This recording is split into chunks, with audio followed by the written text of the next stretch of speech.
আসসালামু আলাইকুম। Welcome to edu live academy. আজকে হচ্ছে আমরা এইচএসসি চ্যাপ্টার 2 কেমিস্ট্রি এর হচ্ছে একটা লেকচারে কোয়ান্টাম সংখ্যা এবং এগুলা দিয়ে হচ্ছে আমরা কি করি সেই বিষয়গুলো সম্পর্কে জানব। তো কোয়ান্টাম সংখ্যা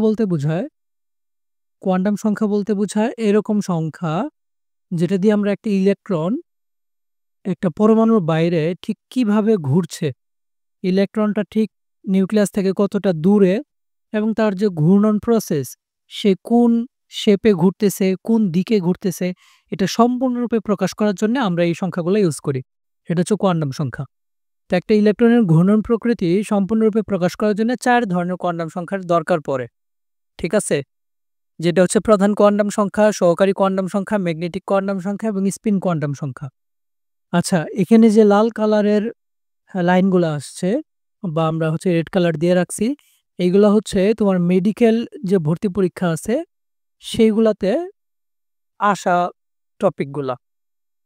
বিগত যে পরীক্ষাগুলা হইছে সেগুলাতে এই টপিকগুলা বা এই লাইনগুলা থেকে প্রশ্ন হইছিল। তো এগুলো হচ্ছে লাল কালার।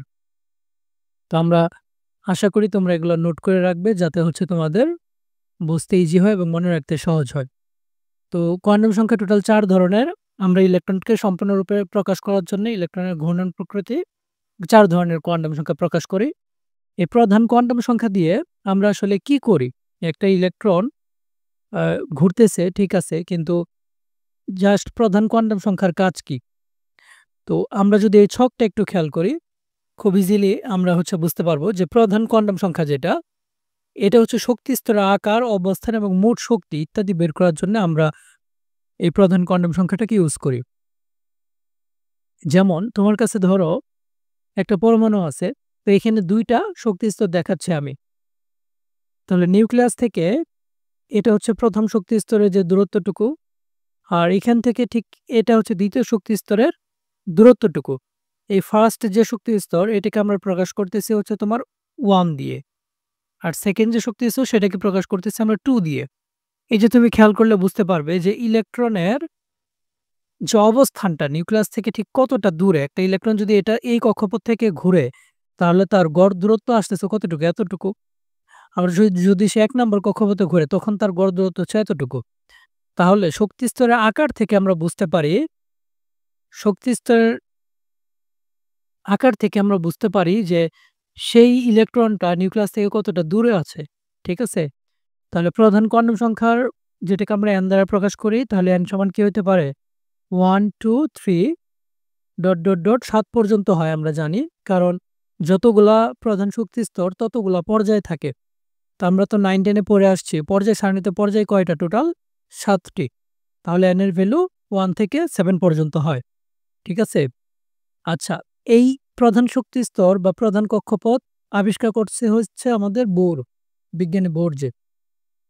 এবার হচ্ছে সহকারী কোয়ান্টাম সংখ্যা, এটাকে আমরা প্রকাশ করি L দিয়ে। এটার উপশক্তি স্তরের আকৃতিটা কিরকম সেটা আমরা হচ্ছে জানতে পারি। একটা কক্ষপথের ভেতরে অনেকগুলা উপশক্তি স্তর থাকে। তো সেগুলা দেখতে কিরকম? যেমন হচ্ছে আমরা আ S দেখতে হচ্ছে গোলাকার হয়। আর P যেটা সেটা হচ্ছে তোমার ডাম্বেল আকৃতি হয়। ঠিক আছে? এরকম ডাম্বেল আকৃতি। তো এই যে L, L এর ভ্যালু হচ্ছে তোমার S, P, D, F এগুলা হয়। S, P, D, F। তো এইগুলা দিয়ে আমরা বুঝাই উপশক্তি স্তরের আকৃতিগুলা কিরকম। এটা আবিষ্কার করছেন হচ্ছে সমারফিল্ড নামক একজন বিজ্ঞানী। ম্যাগনেটিক কোয়ান্টাম সংখ্যা দিয়ে আমরা অরবিটাল সংখ্যা এবং ত্রিমাত্রিক দিক বিন্যাস অর্থাৎ ইলেকট্রনটা ঠিক কিভাবে ঘুরতেছে সেটা আমরা বুঝতে পারি। এটা হচ্ছে ম্যাগনেটিক কোয়ান্টাম সংখ্যা দিয়ে। এগুলো আমরা হচ্ছে আরো ডিটেইলে নিচে দেখব। এটা আবিষ্কার করছেন হচ্ছে জিমেন বিজ্ঞানী। এবং স্পিন কোয়ান্টাম সংখ্যা দিয়ে ইলেকট্রন ঘূর্ণনের দিক বোঝানো হয়।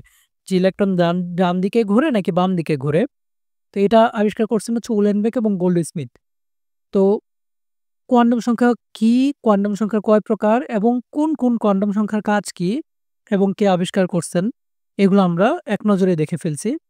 এবার আমরা প্রধান কোয়ান্টাম সংখ্যা নিয়ে বিস্তারিত আলোচনা করব।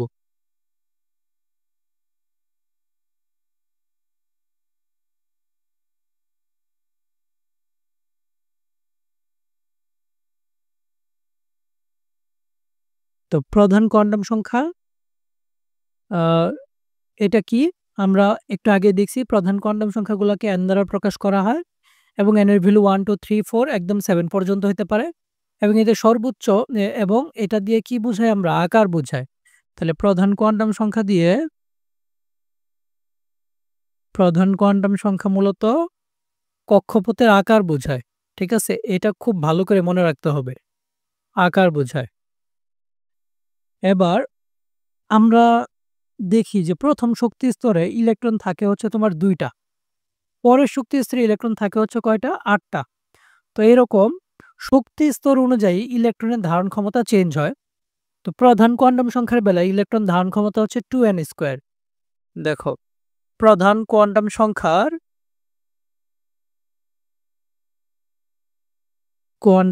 সংখ্যার ইলেকট্রন ধারণ ক্ষমতা হচ্ছে আমরা বের করতে পারি কোন ফর্মুলা দিয়ে? বের করতে পারি হচ্ছে 2n²। আর n মানে হচ্ছে প্রধান কোয়ান্টাম সংখ্যা, যে কয়টা ইলেকট্রন কত নম্বর কক্ষপথ সেটা। তো আমরা যদি n এর ভ্যালু 1 দেই, মানে প্রথম কক্ষপথে ইলেকট্রন বের করতে চাই যে কয়টা থাকতে পারবে, তাহলে কি হবে? আমাদের ইলেকট্রন ধারণ ক্ষমতা আসবে কতটুকু? ইলেকট্রন ধারণ ক্ষমতা আসবে 2n² মানে হচ্ছে 2 × 1² মানে হচ্ছে 2টি। তাহলে দেখো, প্রথম কক্ষপথে ইলেকট্রন থাকে কয়টা আমরা জানি?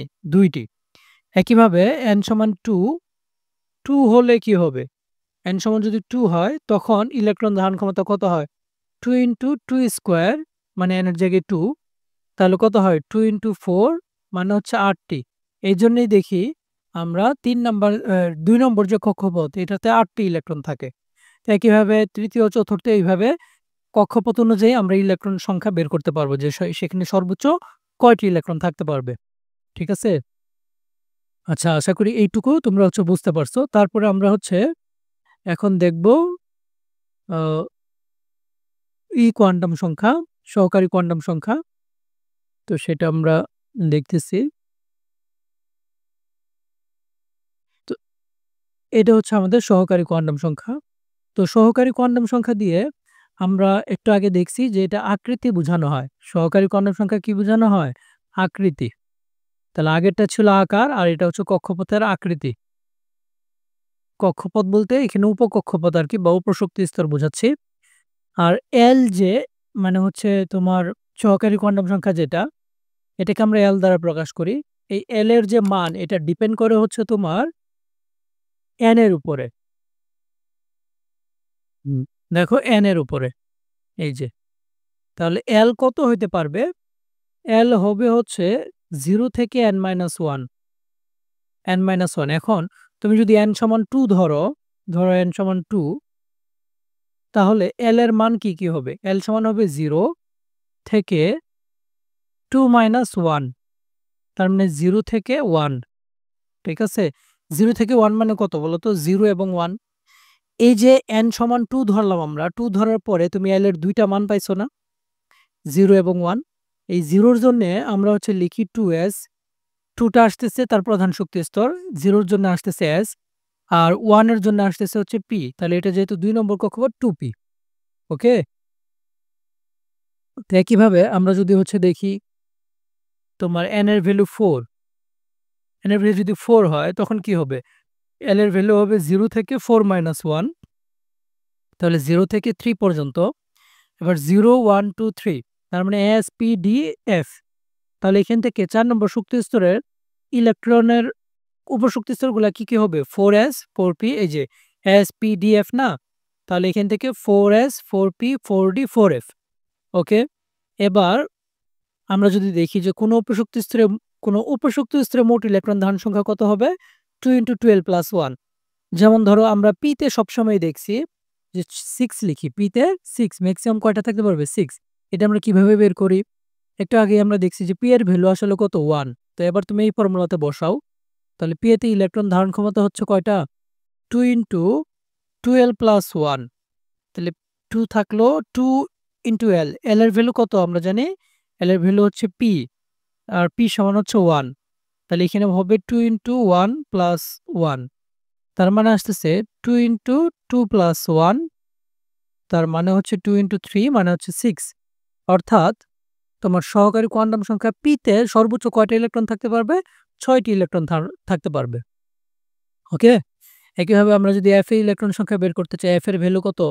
দেখো 3, f হচ্ছে 3।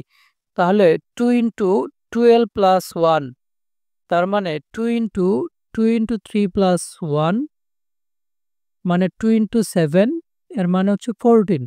অর্থাৎ তোমার ইলেকট্রন থাকতে পারবে f এ কয়টি? 14 টি। তো এই বিষয়গুলাই আমরা হচ্ছে এই কোয়ান্টাম সংখ্যা দ্বারা জানার চেষ্টা করি, বোঝার চেষ্টা করি। আমরা পরবর্তী ক্লাসে ইনশাআল্লাহ এই যে পরবর্তী ২ টা কোয়ান্টাম সংখ্যা আছে, এইগুলা সম্পর্কে জানার চেষ্টা করব। তো আজকের ক্লাস এই পর্যন্তই। আল্লাহ হাফেজ। আসসালামু আলাইকুম।